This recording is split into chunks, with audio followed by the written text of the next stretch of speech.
No faltaba. maravillosamente para adelante. Entonces ya nos fuimos, César, vamos a tener un programazo, estamos emocionados, nos fuimos, señor iluminado.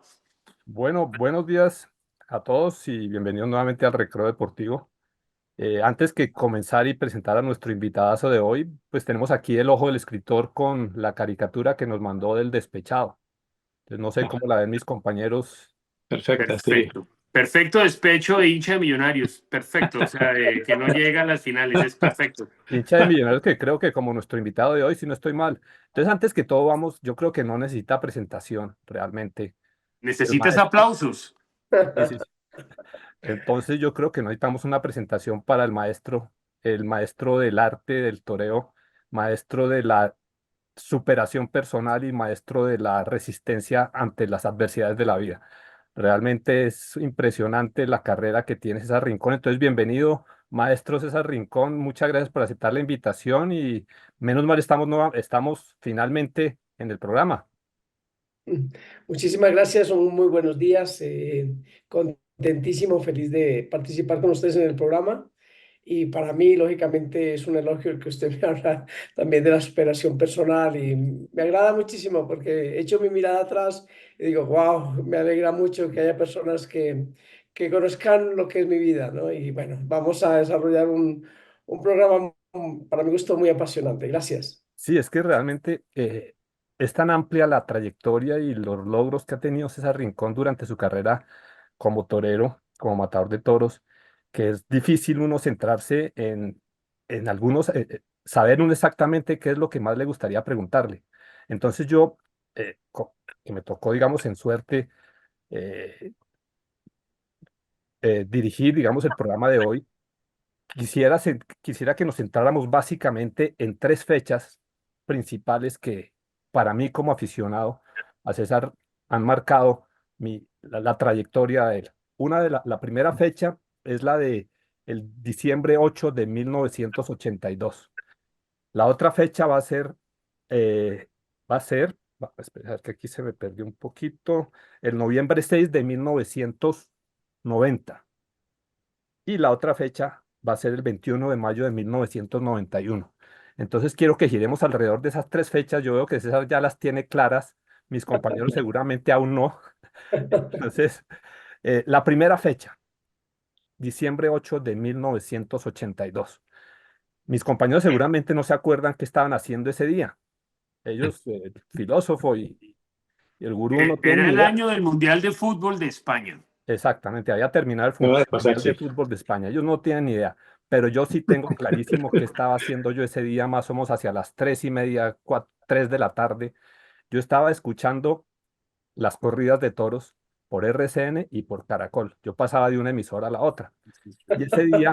Y ese día, Iván Parrita, y bueno, y el maestro Espina, que era el otro que transmitía las corridas de toros, estaban hablando de un muchacho que hacía su debut como matador de toros y hablaban de César Rincón.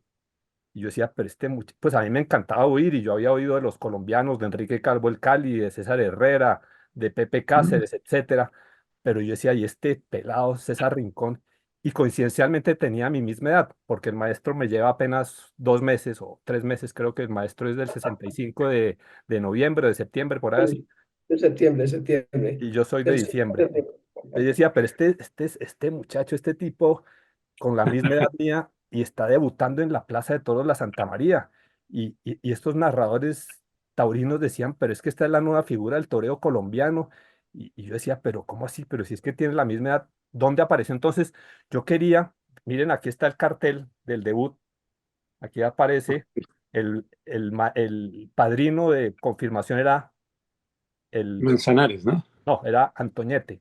Antoñete, perdón, sí. El testigo era de El Manzanares. testigo de la González. Entonces yo quería primero que todo preguntarle al maestro, hombre maestro, ¿usted qué sintió ese día de su debut en la Plaza de Toros de la Santa María? Cómo fue esa experiencia? Bueno, esa experiencia es muy bonita porque esa fue mi alternativa. Digamos que ese era el doctorado que le dan a uno ya como torero, ¿no? Como matador de toros. Y les quiero comentar que ese día fue muy emocionante porque yo iba de blanco y oro como si fuese la primera comunión. Es algo tan bonito, una emoción grande, pero quiero decirles que yo realmente no estaba preparado. O sea, quiere decir en ese caso que me dieron la oportunidad, fue maravilloso, que era un paso importantísimo, pero yo realmente no estaba preparado. Eso es como, les cuento una anécdota aquí metido entre la y yo.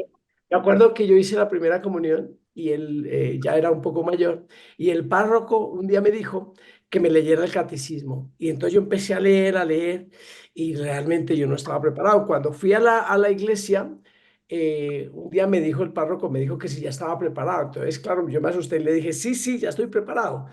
Fui y yo pensaba realmente que él me iba a hacer un examen total, y le digo que yo pasé, como dice, como de agache, y la cosa se dio fenomenal. Y después fui a decirle al párroco que realmente yo no había leído el catecismo, ¿no?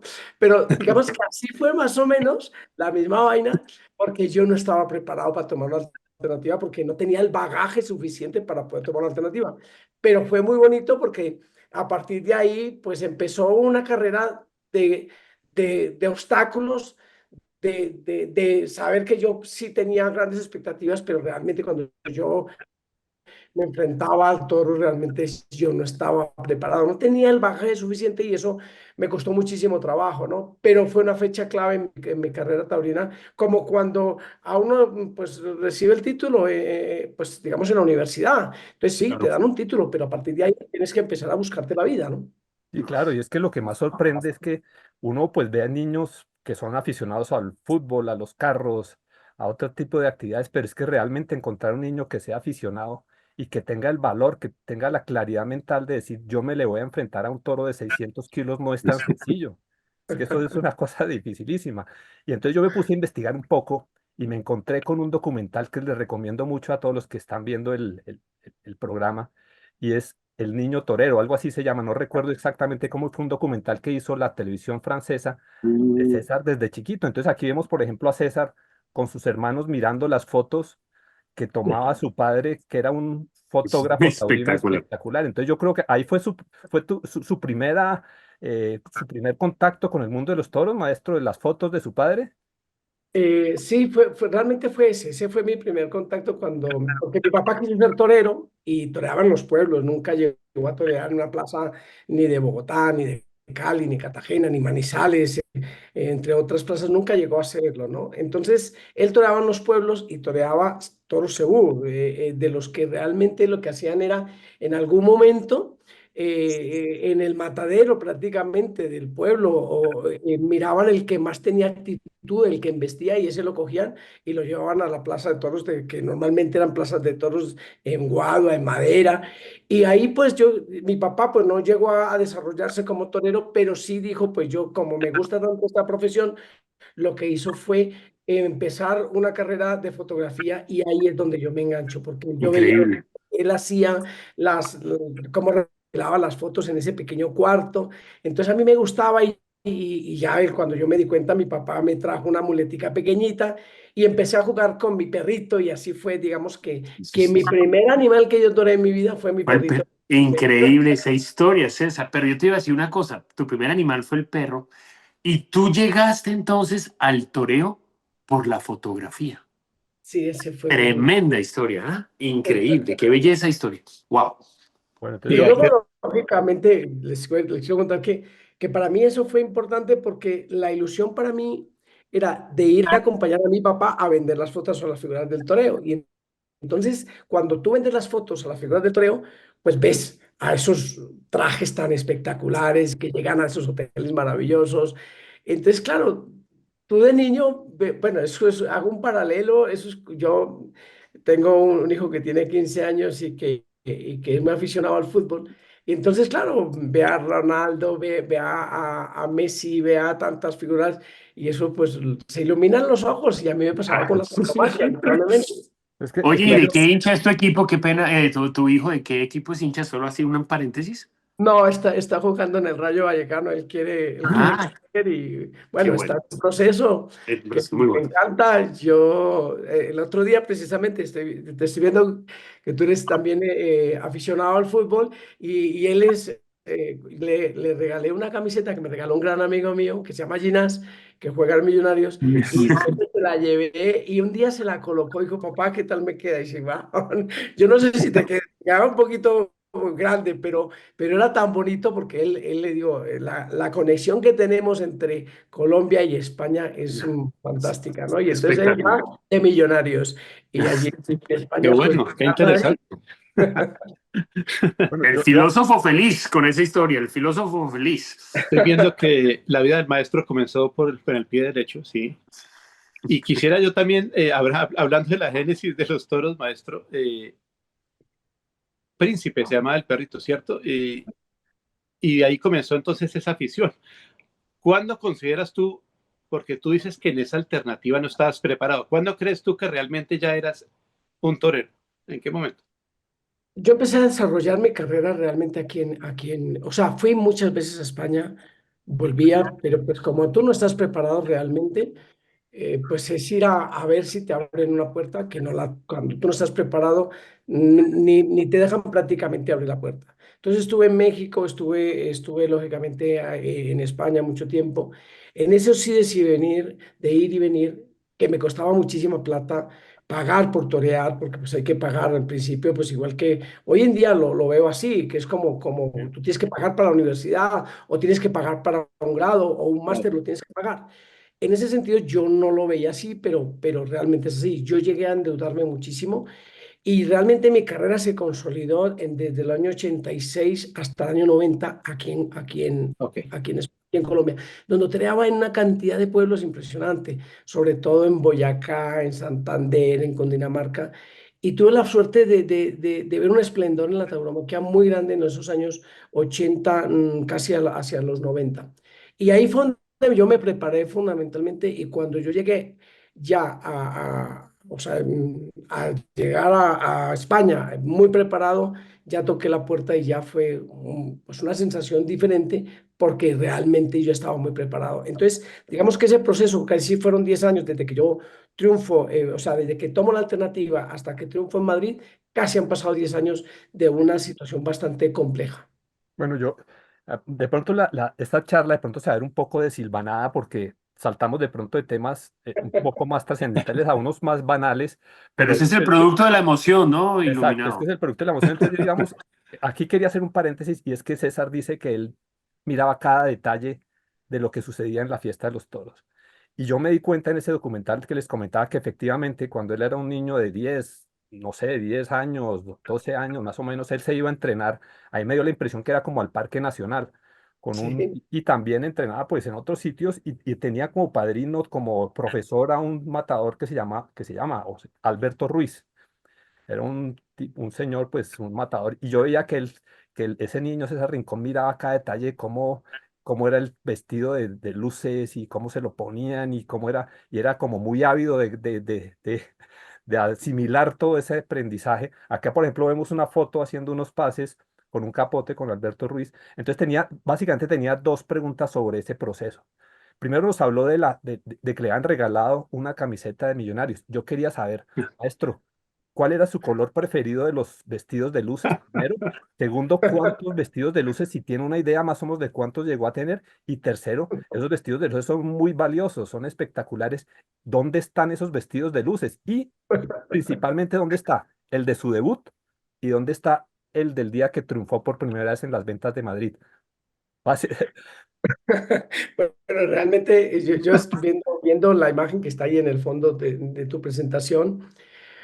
Realmente yo tenía 11 12 años y ahí es donde empieza mi ilusión, ¿no? Y pues le ponía muchísima atención y yo para aprender, yo no fui a una escuela taurina, pero para aprender, digamos que fue un aprendizaje de que yo bebía de un torero, o sea, era que me enseñaba algo, después iba donde otro torero y me enseñaba algo y ellos todos entrenaban en el Parque Nacional cuando llegaban aquí a Colombia, iban a entrenar a la o a la Plaza de Toros o lógicamente ahí en el Parque Nacional. Y de todos ellos, pues aprendí unas cositas, pero realmente lo que tú dices es maravilloso uno pensar que se ilusiona con eso. Mis trajes de luces, el día de mi alternativa aquí en Bogotá y el traje que me cambió la vida. El día 21 de mayo los conservo y los tengo aquí en Bogotá, en una vitrina muy linda. Y ese es un blanco, el de mi alternativa, y el otro es un verde manzana, que lo conservo. Pues, esos son como joyas, ¿no? Porque Prendas esos sagradas, joyas momentos me sagradas. cambiaron la vida. Sí, sí, Uno, sí, uno sí. fue, el primero fue fabricado acá en Colombia, el del debut, el de la alternativa. El blanco. No, no, fue me lo traje, pues se compró en España, pero fue el único traje durante mucho tiempo también, ¿no? Porque no tenía plata, pero fue muy bonito, porque yo les digo que es que para cualquier torero, tomar la alternativa, y siempre intento hacer un símil en mi vida de lo que ustedes se han preparado en la vida, y cuando tienen un máster, pues realmente cuando le dan el título, el cartón, eso es algo significativo, ¿no? Y entonces para mí ese día fue clave en mi vida. O sea, yo creo que además fue sorpresivo porque realmente mi alternativa, según lo que me había dicho mi apoderado, me le iba a dar, era Paco Camino, y al final me lo dio Antoñete. Y Manzanares, o sea, cuando uno empieza a ver quién es Antoñete. Cuando yo estoy ahí en la alternativa, yo no sé, realmente no dimensionaba quién era ni Antoñete ni Manzanares, yo no tenía ni idea. Y hoy en día, cuando miro la historia, dice, wow, si es que me dieron la alternativa a dos fundadores del toreo, qué vergüenza. Óyeme, Muy y ahora que increíble. hablas tú de la alternativa, tú no la pides, es decir, a ti te la ofrecen cuando demuestras un cierto nivel o cómo funciona eso. Sí, cuando digamos que el apoderado o los empresarios ven que hay alguien que tiene de cierto nivel, te Ok, ofrecen que toma la alternativa, ¿no?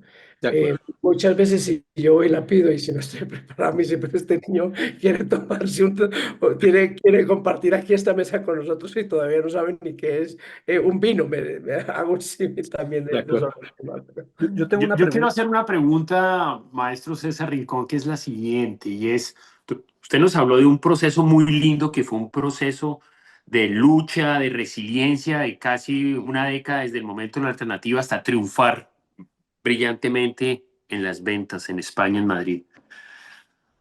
En este momento, cuando ustedes los sacan en hombros, eso fue un momento que quedó grabado para la historia de muchísimos colombianos, porque nos sentimos orgullosos de ver un colombiano llegando a algo que para nosotros era inimaginable. O sea, eso fue un orgullo patrio enorme, gigante. La pregunta que le tengo es, en ese momento, después de 10 años de lucha, cuando usted sale en hombros, ¿en qué piensa en ese momento? Pues pensé muchísimas cosas. Eh, Cuando triunfo me convierto en el primer torero colombiano que sale por la puerta grande en las ventas de Madrid. Ese día yo estaba en un hotelito pequeño, no era el Wellington, era un hotelito al lado de la estación de Chamartín, en el Hotel Foxá, que hoy en día ya no existe. Y y realmente yo salgo por la puerta grande y no me lo podía creer. O sea, era mi sueño, era haber triunfado, era haber...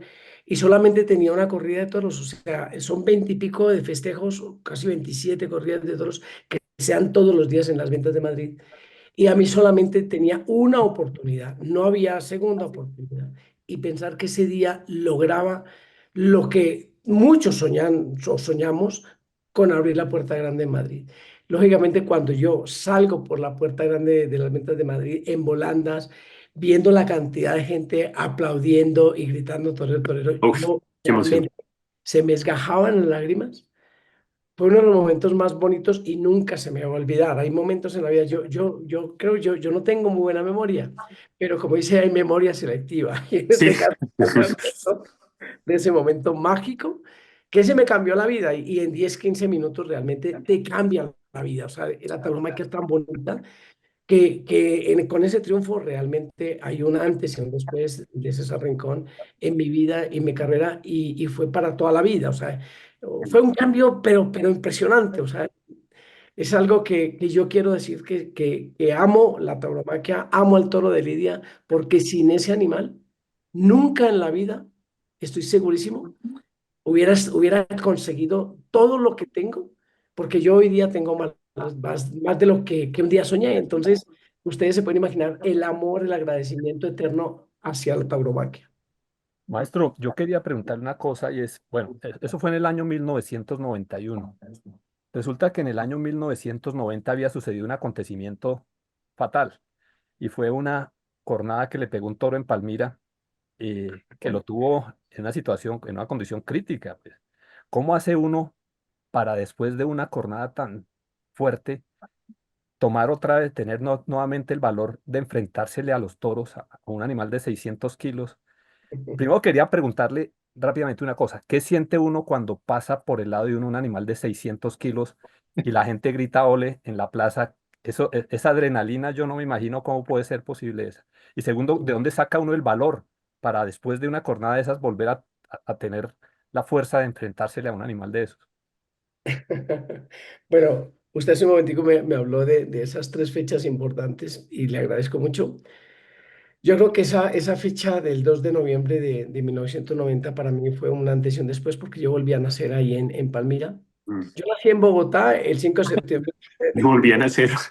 el 5, pero ese día volví a nacer en Palmira y quiero dar las gracias a un doctor que se llama el doctor Solís, que tuvo la suficiente temple para realmente revisar qué era lo que yo tenía. Y yo tuve una cornada grandísima en el momento de ejecutar la suerte suprema y el toro me partió la arteria femoral y la safena. Entonces, cuando yo caigo, inmediatamente no había dolor, pero lo que sí veo es cómo mana la sangre de mi pierna derecha y era impresionante los borbotones que llegaban. Entonces yo lo único que hice fue intentar coger la pierna e intentar taparme, pero era tal el destrozo que había, me llevan al hospital de Palmira y pues yo les cuento de la sensación que tuve después de mucho rato. Me acuerdo que cuando yo quería hablar, yo lógicamente tenía el oxígeno y cuando yo quería reaccionar a algo que yo quería intentar hablar, no podía hablar y lo único que intentaba mover mis dedos y yo no me acuerdo, ya no se movían y por allá escucho, se nos va, se nos va.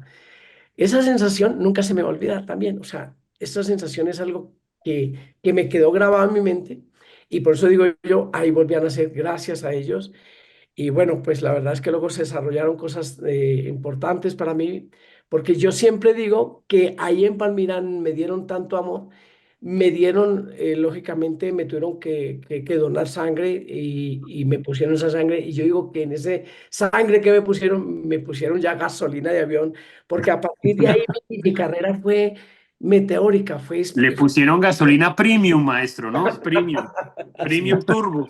así es, No, Juan Carlos. espectacular, espectacular la anécdota. Pero entonces yo tengo otra pregunta y es, bueno, llega el 21 de noviembre, perdón, 21 de mayo de 1991 y dicen, bueno, maestro, va a debutar en la Plaza de las Ventas de Madrid, la más importante tal vez su preferida, así entre paréntesis rápidamente.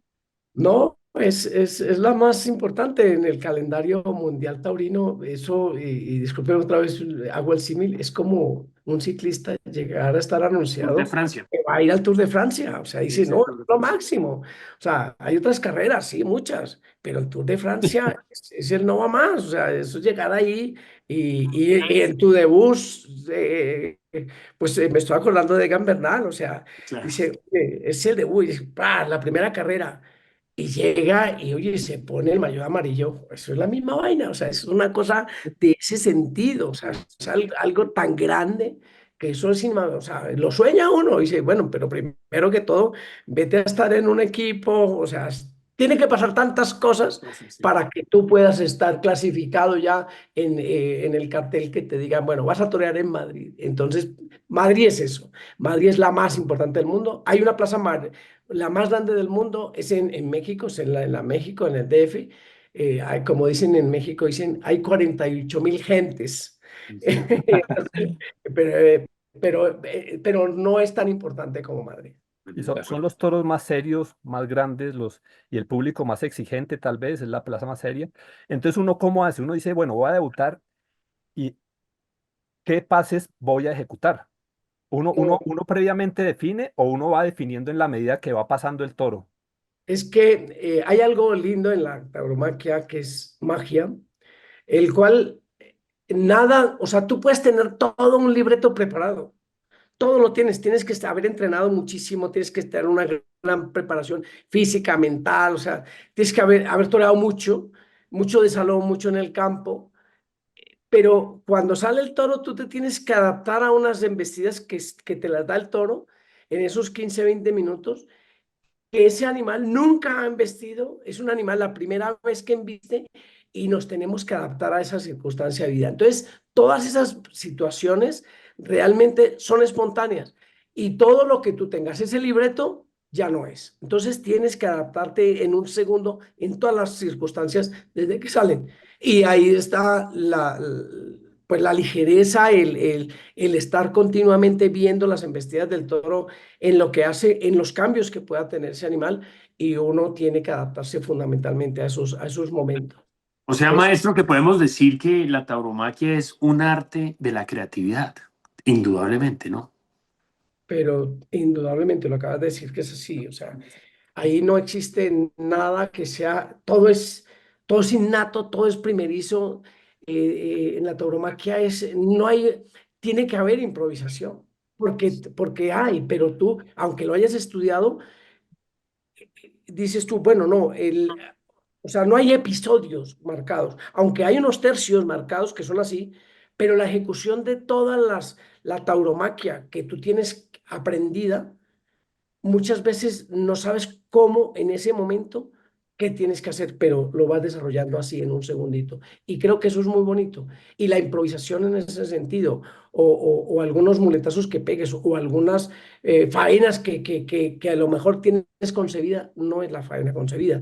Yo una de las faenas que mejor ejecuté en mi vida, la hice en la Plaza de Toros de Santa María en Querétaro, en México y toreé a un toro excepcional y les voy a contar, creo que nadie lo vio, lo vi yo solo porque no, o sea, no di ni la vuelta al ruedo, o sea, dije, wow, que algo me pasó. Pensé y dije yo, wow, he toreado el toro mejor, o sea, estructurado desde el principio hasta el final y no hubo conexión. Mm. Qué quiero decir? O sea, yo pensé que estaba toreando para el público y era mentira, estaba toreando yo. Y creo que en la vida uno tiene que pensar no solamente en uno, sino en tus espectadores, que son los que están ahí, que los que Claro. van a verte, y tiene que haber conexión como tiene que ser. O yo miro a cualquier artista y están mirando, viendo exactamente si realmente lo que tú estás haciendo está impactando, y si no está impactando, alguna cosa, alguna nota que tengas, se te va. Y Eso se llama se requiere, empatía, sí, empatía. se requiere que todos los actores digamos, de la película estén sintonizados. Y me lleva a pensar, uno tiene la sensación que el toro con su mirada sigue el capote, pero ¿te ha pasado o alguna vez te pasó un toro que te mirara a los ojos y tú dijeras, uy, ¿qué es esto, por Dios? Eso ocurre, ¿cierto, maestro? Sí, claro, ocurre muchísimo, ocurre muchísimo. Decimos en la vida dice, hay miradas que matan.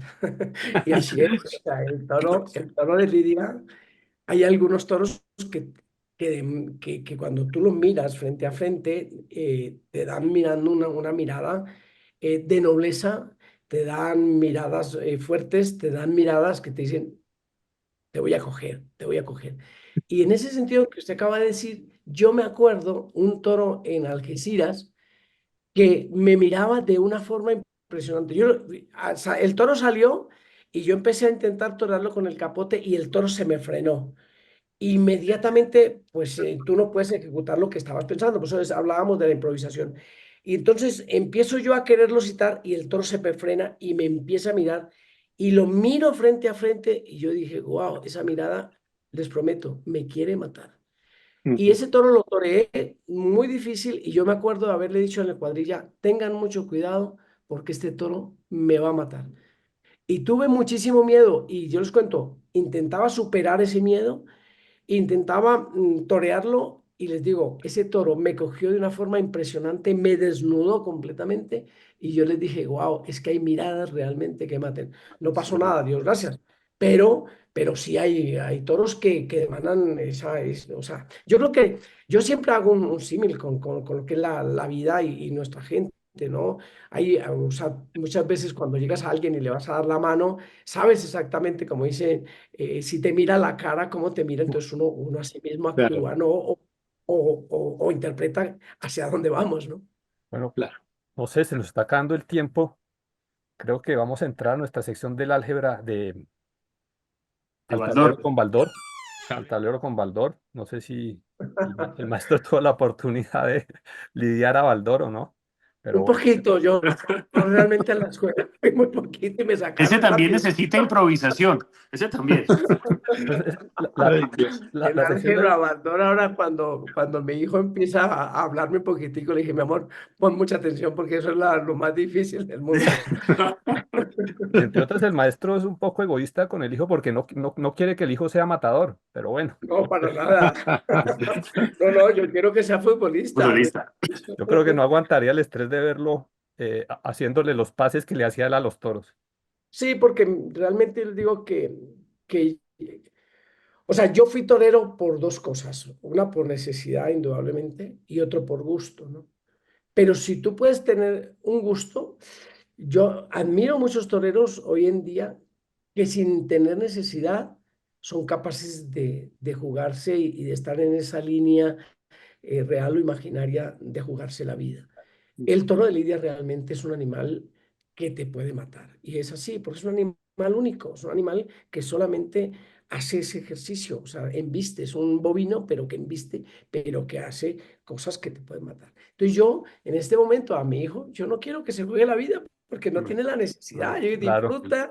Y eso sí le digo en la cancha, muchas veces le digo, mira, mi amor, tú no te puedes quejar ni un segundo Uf. de una patada, o sea, ni hablar. O sea, tú has visto a tu papá y le he mostrado fotos y todo, él no me vio torear y le digo a Luis Ignacio no me vio torear y le digo, mira, estas fotos de estas cornadas, estas películas de estas cornadas que tú ves, pues no tienes necesidad de hacerlo, pero en el fútbol tú no te puedes quejar de nada, tú no te puedes quejar, te pegan una patada y no te puedes quedar 5 minutos ahí dando vueltas y doliéndote, tú no.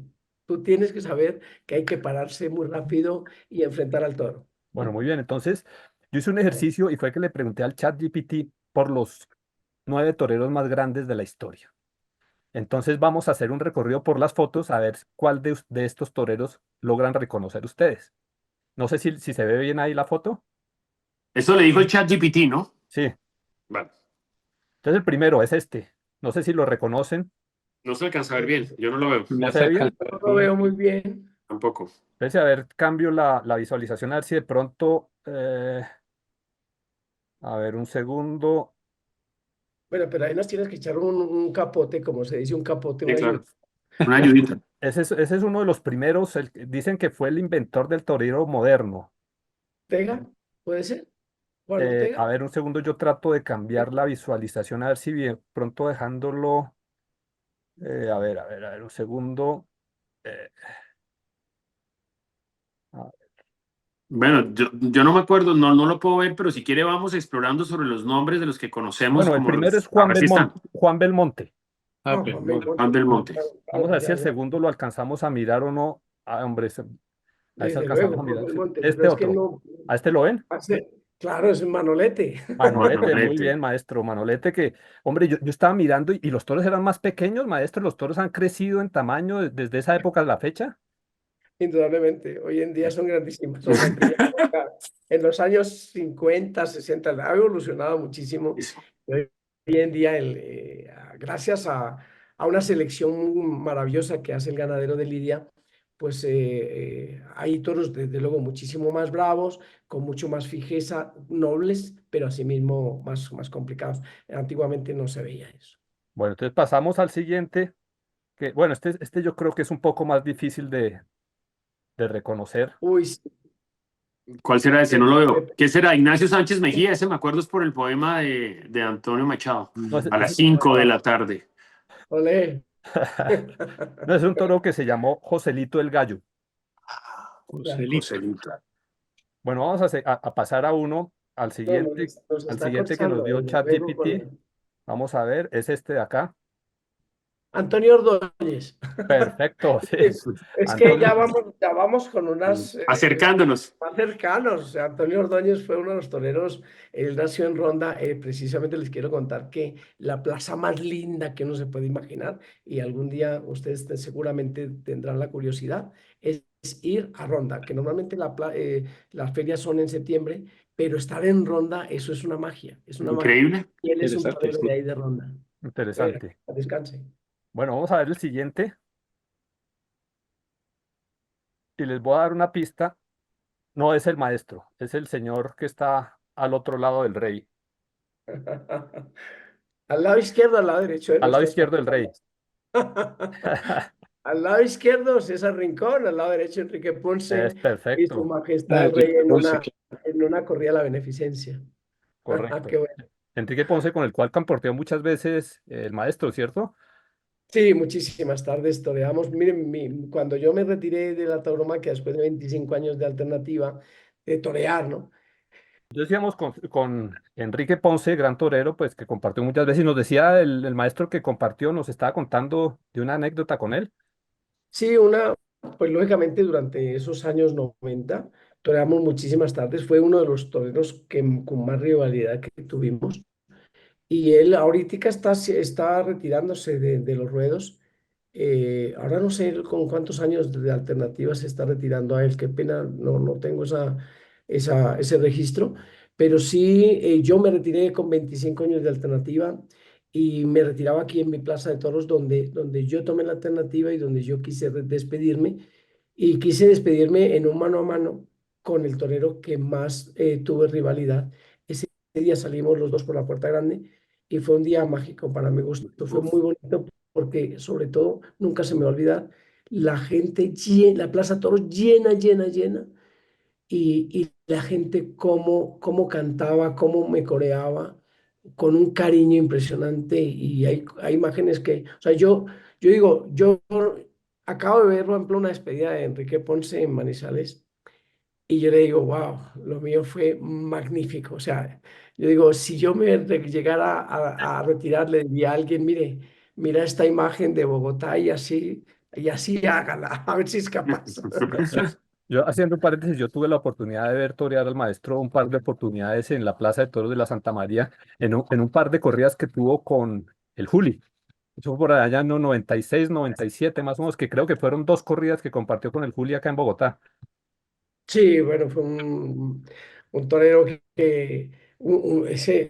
siempre admiramos a los toreros, ¿no? Pero sobre todo ese niño, desde que empezó de niño ya fue figura del toreo y llegó a ser máxima figura del toreo y se despidió hace poquitos años también de una carrera, pues Brillante. prácticamente que es brillantísima. Yo creo que en los anales del toreo no hay un torero así de esa parte que desde niño sea figura del toreo, porque ya fue figura del toreo hasta el final de su carrera. Es algo inédito. Bueno, entonces pasamos al siguiente. Al siguiente ya vamos a terminar. A ver, el siguiente es, ya lo cogemos, este. ¿El cordobés? No, Paco Ah, Camino. Domingo Ortega. No, Domingo. no. Este es Paco Camino. A ver, déjame Ah, ver. perdón, perdón, perdón. Paco Sí, a Camino. tiene toda la razón. Paco Camino. No, Paco Camino. Tiene toda la razón el maestro. Y Qué es que, pena con bueno, usted. es porque ya vamos, vamos avanzando en las imágenes que me tienen más recordación, Claro. Claro, ¿no? ¿Y por mi cómo me voy a admiración a equivocar ellos. yo si vean aquí? Ni más. Se equivocó el ChatGPT iluminado. No, no, me equivoqué yo. Me equivoqué yo. Es Y, que y ahí estoy yo, cuando fue la primera vez que toreé en mi vida, con el maestro Paco Camino precisamente, que eso fue en el año 78, 79, cuando toreé mi primera becerra, y esa fotografía que ustedes acaban de ver es muy bonita y me entraña unos recuerdos maravillosos. bueno, muy bien. Y bueno, no sé, no encontré la foto, aparece también el Juli. Y por último, pues sin lugar a dudas, aparece el gran maestro César Rincón. El Ese chat, fue el día de mi despedida.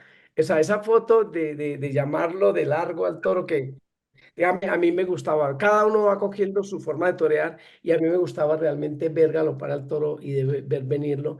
Y esa fotografía pues dice mucho porque es colocarle la muleta planchada a lo largo de la muleta y llamar al toro y cargar la suerte. Me parece una foto muy bonita, muy Eso le iba yo a significativa. preguntar a usted, maestro. Yo quería aprovechar, no me puedo ir sin antes preguntarle esto. Yo, bueno, el chat GPT me dijo, yo estaba esperando que saliera el maestro César Rincón, estaba seguro que iba a salir y salió dentro de la respuesta del chat GPT. Pero entonces, ¿qué fue lo que usted le dio a la fiesta de los toros? ¿Cuál fue su gran diferencial? O sea, hablar de uno mismo es difícil, pero porque es que yo he leído muchas veces que dicen que hay un antes y un después de César Rincón en las ventas, que el torero había entrado como en un declive, como que había una escasez de figuras tal vez, y llegó César Rincón a darle como un aire nuevo. ¿Qué era lo que tanto se admiraba de su arte, ese maestro? Bueno, yo fundamentalmente, yo no tuve la varita mágica, precisamente lo que usted acaba de decir del arte. Yo fui un torero más de corazón, de amor, de intentarlo todo como fuese, de una superación inmediata porque sabía que habían otros toreros con otras herramientas, de, primero que todo españoles, yo era colombiano, o sea, ese paso es duro, o sea, llegar a triunfar en un país, o sea, son dos cosas que quiero intentar rematar la faena en un sentido. Difícil, cuando uno triunfa aquí en Colombia no tiene repercusión. Pasa también en el fútbol y en muchísimas, en el ciclismo, en todo, ¿no? Pero cuando uno es capaz de triunfar, por ejemplo, en Madrid, es duro porque eres un colombiano, eres un sudaca, pero luego eres aceptado. Y yo ahorita voy, por ejemplo, a la Plaza de Toros de Madrid y me da una alegría ver cómo la gente me reconoce y cómo me hablan de bonito. Pero fue unos momentos muy duros. Y quiero decir que después, cuando llega uno aquí a Colombia, pues uno siente ese reconocimiento porque lo que uno hace en el exterior, pues cala tremendamente, ¿no? Claro. No sé, son dos cosas duras, complejas, pero que son la verdad. Y por último, un homenaje para el- uno de los dos protagonistas de la fiesta, que es el toro bravo. ¿Recuerda usted cómo se llama este toro, maestro? Sí, doblemente. Ese toro se llamaba Bastonito en la Plaza de Toros de Madrid, que toreé en la feria del año 1994. Yo salí 6 veces por la Puerta Grande de Madrid. Mm. A este toro solamente le corté una oreja y este toro me puso un nivel tan alto que me pusieron a mí en aquel momento César Rincón, que es torero de Madrid. Es un título Mm. mayor, o sea, título Tremendo, mayor, claro. es un privilegio y pues qué bueno poderlo compartir con ustedes. Estoy muy contento. Maravilloso, Sí, porque es que yo, maravilloso. yo le pregunté también al ChatGPT por la mejor faena o la más recordada, tal vez, del maestro, y me mencionó a esta faena, precisamente. Claro.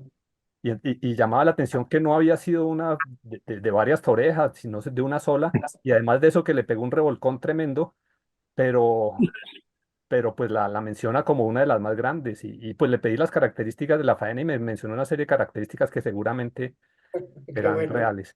Mire Bueno. ya cómo estamos hablando nosotros de la perspectiva humana y desde la perspectiva de la inteligencia artificial, maestro, ¿no? Ya esto es una entrevista a dos lados, cerebral, A humana y cuatro, a cuatro, ¿ah? Tenemos exactamente, cuatro. Ustedes exactamente, tres, el chat GPT. exactamente, Pero qué increíble. bonito, me alegra mucho estar con Bueno, muy ustedes. bien. Y acá Entonces pues vamos a la sección. para rematar la sección de fotos, pues acá tenemos una foto del maestro César Rincón con el maestro de las artes plásticas más reconocido a nivel mundial de Colombia, el maestro Fernando Botero. Y yo quería preguntarle qué le mencionó el maestro Fernando Botero con respecto a la tauromaquia, al arte de los toros. Bueno, es que él fue, primero que todo, él quiso ser torero. Entonces, Mm. la admiración que él tenía hacia la tauromaquia era grande.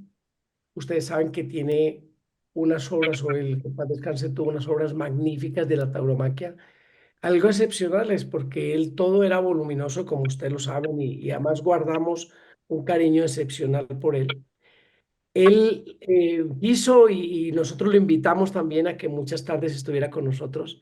Le digo que él me hizo un homenaje, el más espectacular del mundo, porque me diseñó un capote de paseo, el cual lo tengo una pintura en mi casa en Madrid y con Belleza. eso se inspiró el señor que hace los trajes de luces, el sastre de toreros, y él hizo idéntico lo que él me quiso regalar. Y ese capote de paseo precisamente me lo coloqué el último día que toreé aquí en Madrid, el día de mi despedida en Bogotá, y fue un homenaje maravilloso del maestro Botero. Bueno, muchas gracias. Tremendo. Bueno, no queremos abusar del tiempo del maestro, entonces nos vamos a la sección de gol de oro y tarjeta roja. A ver, Eh, Guru, Guru, comencemos por ahí. Bueno, yo quiero arrancar con el gol de oro y hoy estoy muy emocionado con el maestro César Rincón, entonces no voy a dar tarjeta roja, voy a dar 2 goles de oro, 2 pases de oro. Entonces, el primero, quiero usar para el maestro César Rincón la palabra agradecimiento. Ese es el primer gol de oro. ¿Y por qué agradecimiento? Porque el maestro César Rincón está muy agradecido con la tauromaquia porque le dio su vida. Y nosotros como colombianos estamos muy agradecidos con el maestro Rincón porque nos dio cosas increíbles de orgullo a todos los colombianos de llegar a los niveles que no creíamos que podíamos y ponerlo en uno de los niveles más altos de cualquier persona que lleve el corazón colombiano como un gran embajador. Entonces, ese es el agradecimiento. Y Muchas mi gracias. segundo gol de oro se lo voy a dar a algo que me encantó y es la capacidad de nacer y de renacer. Me encantó esa historia. Que nació un día y volvió a renacer el día que tuvo el accidente y volvió nuevamente para adelante. Eso es persistencia, eso es fortaleza, eso es una fuerza enorme que siempre se necesita en el trabajo para triunfar. La gente que cree que el triunfo viene y aparece en 2 minutos, no, eso es persistencia y es trabajo. Y hoy que hemos hablado con el maestro César Rincón como un gran prodigio, torero, matador, y hoy un gran empresario, empresario también de los toros y de las fincas y de la ganadería. Eso significa otro nivel de persistencia en una cadena que nunca para. Así que felicitaciones por esos dos. Gracias. filósofo. Bueno, yo el gol de oro indiscutiblemente también para el maestro César Rincón. Él mismo nos dijo hoy, eh, los toros me lo dieron todo y ahora le da todo a los toros, ya que él tiene no solo ganadería en España, sino la tiene en Colombia. Y yo creo que me hace pensar que los ganaderos son los, ¿verdad? También son los héroes de esta historia, porque sin ellos no habría esa raza tan maravillosa y hermosa como son los toros de Lidia. Porque entiendo, maestro, que no es que sea un gran negocio, toca tener otros negocios al lado para que pueda florecer esta industria. Así que yo creo que me le quito el sombrero a los ganaderos que le invierten tiempo, amor, dinero y le meten muchísimo corazón para que estos toros tan hermosos y maravillosos estén en vida, que existan. De acuerdo. Ese es mi regalo. Me uno a ese comentario también. Claro, Gracias. por supuesto, doble ganadero. Yo quiero dar una tarjeta roja porque yo pensaba dar 2 goles de oro, pero no puedo resistir la tentación. Yo quiero dar la tarjeta roja porque, bueno, quiero antes de dar la tarjeta, quiero aclarar, puede que haya alguien que se oponga, digamos, a la muerte del toro en la plaza. Eso lo puedo entender. Hay que respetar, son puntos de vista distintos. Y en ese respeto, pues también hay que entender cosas. Pero, por ejemplo, yo digo, hay animalistas extremos que dicen, no, el toro no debe morir en la plaza, pero entonces, yo no le veo la dignidad para un toro de morir en una carnicería o en un matadero, que eso sí que digan uno que es lo más indigno que hay. Y por otro lado, lo que les digo, si la tauromaquia se acabara, se acaban esos toros tan maravillosos. Entonces yo digo, de un plumazo uno puede borrar toda la especie o toda la raza y eso me parece el error más grande de la vida. Entonces, tarjeta roja para los extremistas animalistas. Bueno, yo voy Muy a, bonito. pues yo hoy no voy a dar gol de oro, sino que voy a dar 2 orejas y rabo. Y es para el maestro. Qué Al bueno. maestro, realmente lo que nos ha dado en cuanto a arte, en cuanto a ejemplo de resiliencia, en cuanto a muchas cosas, creo que es una enseñanza importante y, hombre, recomiendo los documentales que hay sobre la vida del maestro en Sí. YouTube. El documental ese del niño torero es El niño, espectacular, espectacular, sí. entonces vale la pena verlo. Y tarjeta roja para la intolerancia y para, desafortunadamente, el futuro que se le ve al toro de Lidia en Colombia, al toro como especie. Hombre, si el toro, si no existe la fiesta brava, pues no va a existir la raza del toro bravo en Colombia, porque nadie va a tener una vaca de lidia para ordeñarla. No se puede, Eso así no no se se puede. puede decir. No hay, no No da sino existe. un litro de leche y vaya ordeñe. Vaya ordeñala, a ver si lo logra. Ay, Vaya Dios. primero cójala, a ver si es verdad. Y ordéñela. Exactamente. Entonces, hombre, muchas gracias al maestro, de verdad que la montera me le quito. Ah, Gracias. yo quería hacerle otra pregunta, maestro. Usted no era Pero de los espere que... que no tiene que darnos el gol de oro y la tarjeta del maestro, Bueno, ¿no? listo, sí, gol de oro y tarjeta, maestro. Yo les digo, tarjeta, no, puerta grande para ustedes. Por eso, Muchas ¿sabe gracias. una cosa? En la vida, lo siento así, que uno hace una entrevista y si hay cariño, wow, también uno, pues como toda la vida, nos tratamos así, con el cariño. Y yo les digo, qué entrevista tan bonita, qué forma de llevarla de bonita y estoy feliz de estar con ustedes y entonces yo les digo a ustedes, puerta grande. Qué Muchas bueno. gracias. Muchas Muchas gracias, gracias, maestro. maestro. Entonces, yo la pregunta que le iba a hacer al maestro es, ¿usted no tenía ciertos rituales en el ingreso a la plaza? Yo vi que usted no era de los que se quitaba la montera y la tiraba para atrás, sino que usted la entregaba. La colocaba en el piso porque me daba miedo. Eso de tirar la suerte es muy duro. Muy Entonces ya duro. sabemos que va a pasar la vida, pero yo la colocaba porque la montera, eso es como el sombrero que tú tienes y que usas, pues tú no lo tiras, tú siempre lo colocas. O sea, claro, todos somos diferentes, ¿no?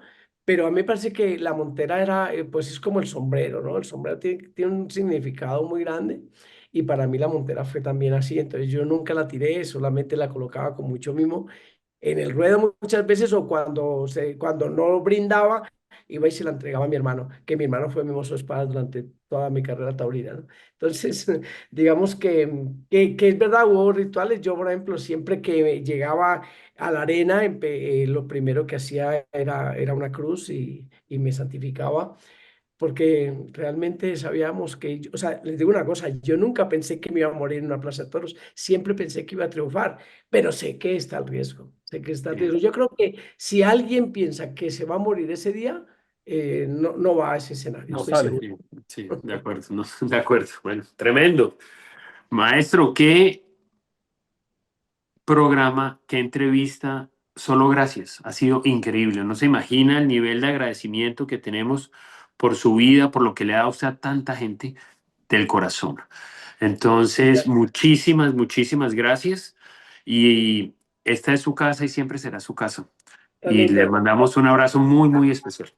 A No, y, ustedes un abrazo muy grande, los quiero mucho y un placer estar con ustedes nuevamente. Muchas y gracias, maestro. de pronto más adelante, maestro, podríamos hacer otro programita de el maestro César Rincón ganadero. Me gustaría de pronto que tocáramos ese aspecto.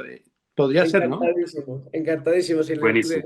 Muchas le gracias. voy a decir, yo feliz, pero que lo hagamos en la finca, para Sí, que sí, ustedes claro. puedan palpar Buenísimo. bien Que lo se que es. Eso sienta, es sí. como ustedes que son aficionados al fútbol, que me llevaron a mí a una cancha de fútbol y a ver, pues no sé, yo les cuento, yo no estaba estaba en el Estadio del Real Madrid, en el Bernabéu, pero estar ahí en la cancha es diferente. Entonces Es yo otra también me cosa. encantaría invitarlos a ustedes Nos también encantaría. a la finca Privilegio. donde realmente vemos el toro de Lidia en otra etapa de su vida y de su naturaleza y cuál es realmente me parece emocionante y va a estar encantadísimo Y sería que espectacular, vamos a de verdad. hacerlo.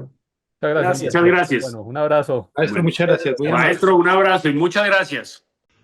Hola amigos del Recreo Deportivo, mi nombre es Nicolás San Pedro, soy aficionado a los toros dentro de muchas otras cosas y es por eso que quiero mandarles un saludo, pero especialmente al maestro César Rincón, una persona que me ha inspirado en muchas cosas, no solo con su profesión, sino la manera y la autenticidad de andar por la vida. Ha inspirado a personas como yo y a muchas más a encontrar el significado de la gallardía, de la pureza, de la autenticidad y del valor de la vida gracias al riesgo de perderla. Es por eso que quiero mandarles un abrazo grande, pero especialmente al maestro.